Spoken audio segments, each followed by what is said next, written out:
Hi, welcome back to the McMeeple channel. Today we're going to brainstorm a game in 5 minutes from a randomly generated prompt. Woo! So, for those of you who aren't familiar with the channel, during our live stream, we like to finish it off with a 5-minute brainstorm challenge. And how we come up with the prompt is we go over to letsmakeagame.net. They have a great tool called their idea generator. The link for this tool will be in the description below. But what it'll provide for you is once you click the generate button, you'll get a genre, rule, and setting and theme for you to be able to design around.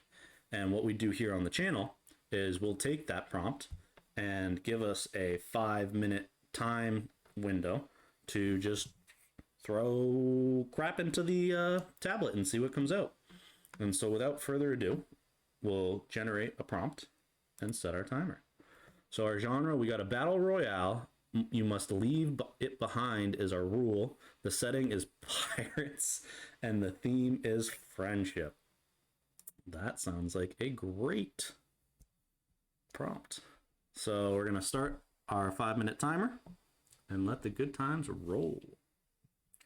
All right, so battle royale, you must leave it behind. Pirates and friendship.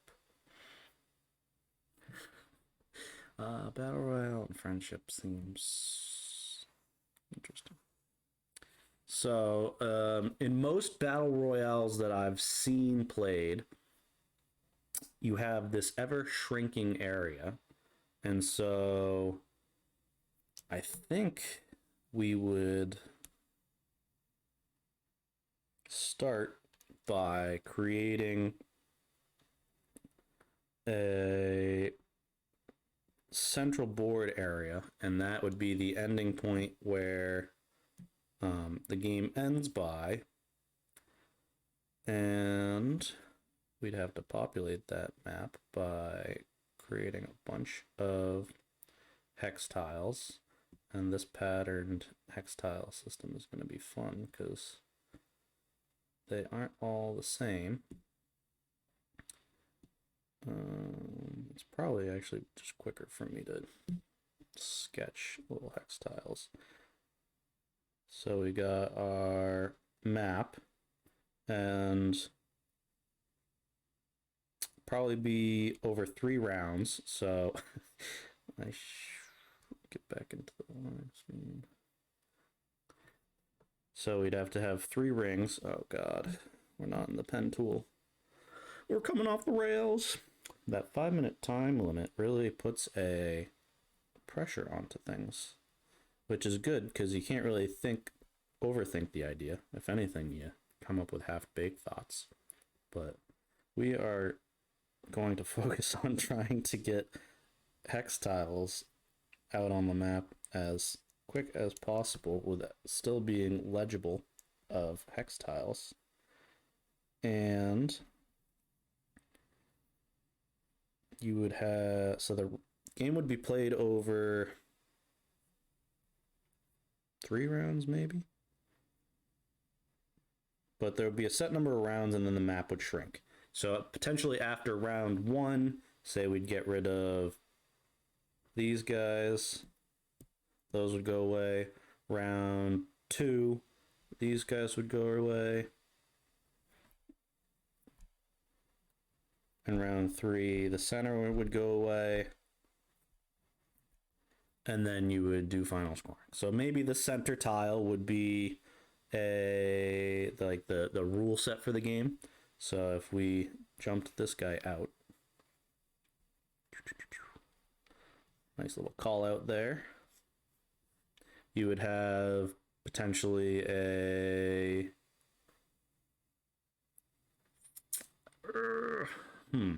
but there'd be some sort of scoring. So most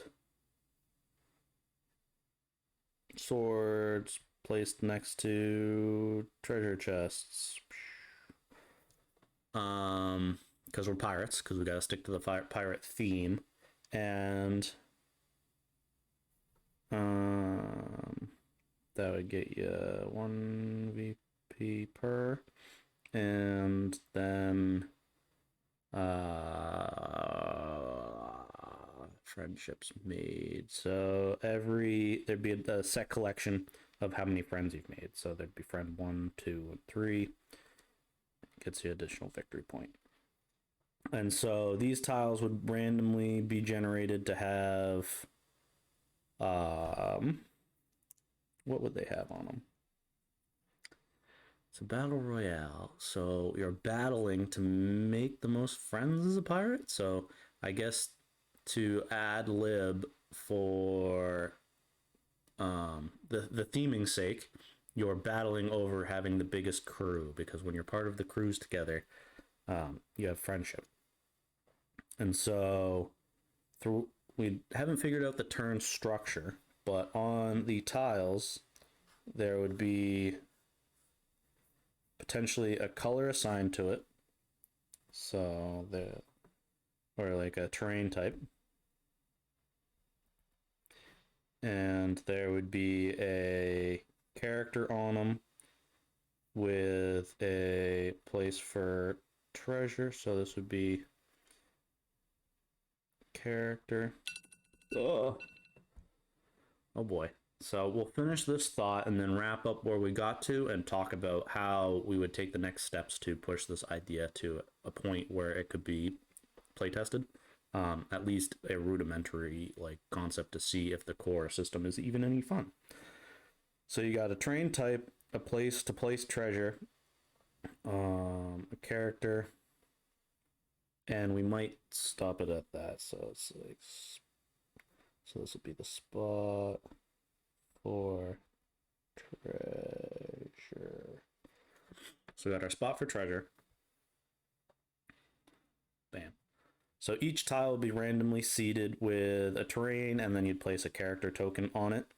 And the character tokens probably have some criteria of gold or like what they're willing to work for. And then there'd be a spot for treasure that you can place and bury something. And zoomed out a little too far there. And then everyone would have their little pirate player board, potentially some character power, their gold tracker. That was poorly drawn. Let's get a better gold tracker. And so that'll be up here. And you got 0, 1, 2, 3, 4, 5, 6, 7, 8. And then your space for booty. And we have our terrain powers. So when you're on a certain location, you can place and hide something there. And so we'll say you get 3 actions per turn. So this would be jungle, swamp. Never know if desert is 1 S or 2. I think it's 1. Desert, swamp, plains, and city or village, town, something like that. And they have a little associated action to them that has to do with, swapping. Jungle is, say, pull 3 treasures, keep 1. Swamp is just get 2 random treasures. Desert is what is desert? Maybe that gives you more money. The plains allow you to just copy 1 in your supply, and then village is trade 1 for 1, something like that. And so what we're talking about all of these actions for is there are, let's say, 6 different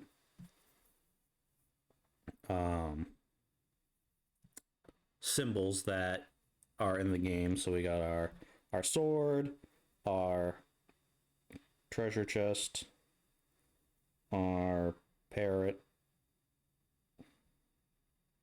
I don't know. We don't want to be trading in parrots, but other pirate things. We got eye patches, and I don't know. Pirates like to drink out of nice chalices. And sure, rope. We'll do with rope. And so those would be the 6 symbols that you'd be able to like manipulate your little pirate booty in here. So you have 8 slots that you can hold them. And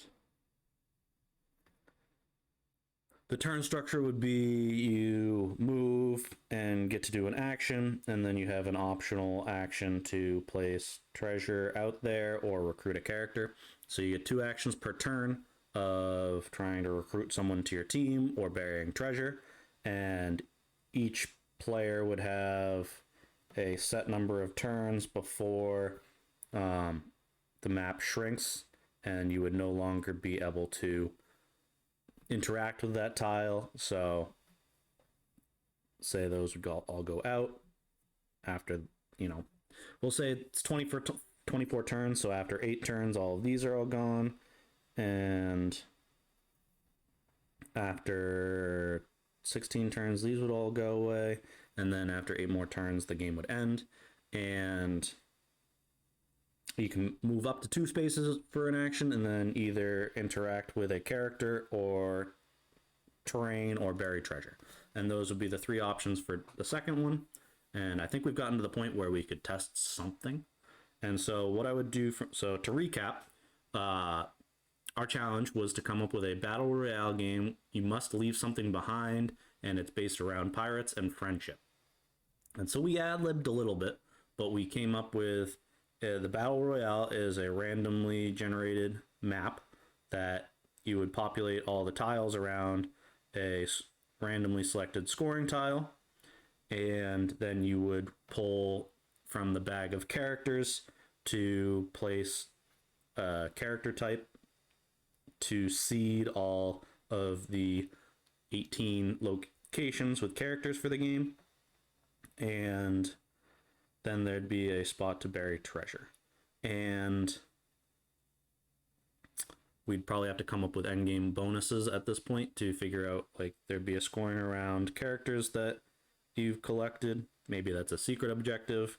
And then there's a public objective of what type of symbol you can, based on, like, symbols wanting to match certain areas or something like that. But we'd have to figure out what the end game structure is. But at this point, we could create the terrain action card. We could create the tiles for the different types of booty that you get within the game. And we could come up with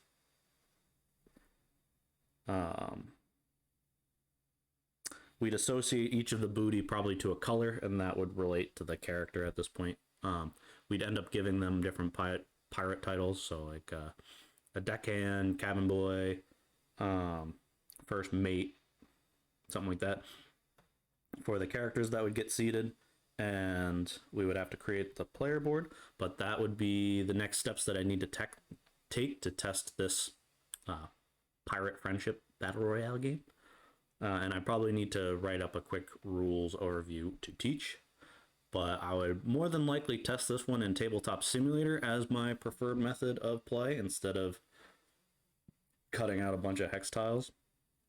It'd be fairly quick to do because you'd have to create, so we got our 6 or 5 different location types. We need 18, so we'd create 4 of each of them on one side, and we'd do the random setup, so that'd be taken care of to create the board and the actions of what they do.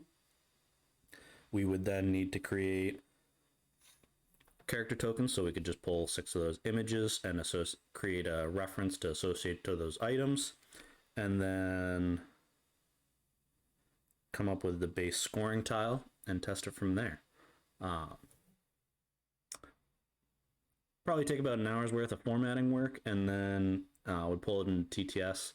I'd probably be able to play this solo just to see if the core taken action even feels fun.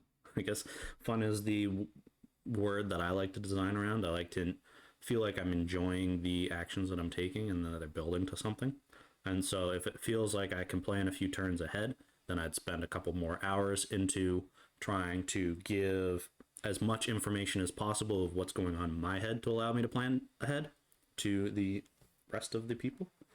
And then I would probably jump into trying to play test it with either a couple of buddies that don't mind playing my broken, silly games and go from there. Feel free to let me know in the comments below any ideas that you came up with this 5-minute challenge. I know we spent an extra 5 minutes finishing it, but I'd love to hear your thoughts on what a battle royale pirate friendship game would look like. So feel free to comment those in the comments below. And if you like these type of videos, feel free to subscribe. I post them 3 videos a week, 5 live streams a week as well. So there's plenty of content for you to contribute to the conversation. I hope everyone has a great day and hope to hear from you soon.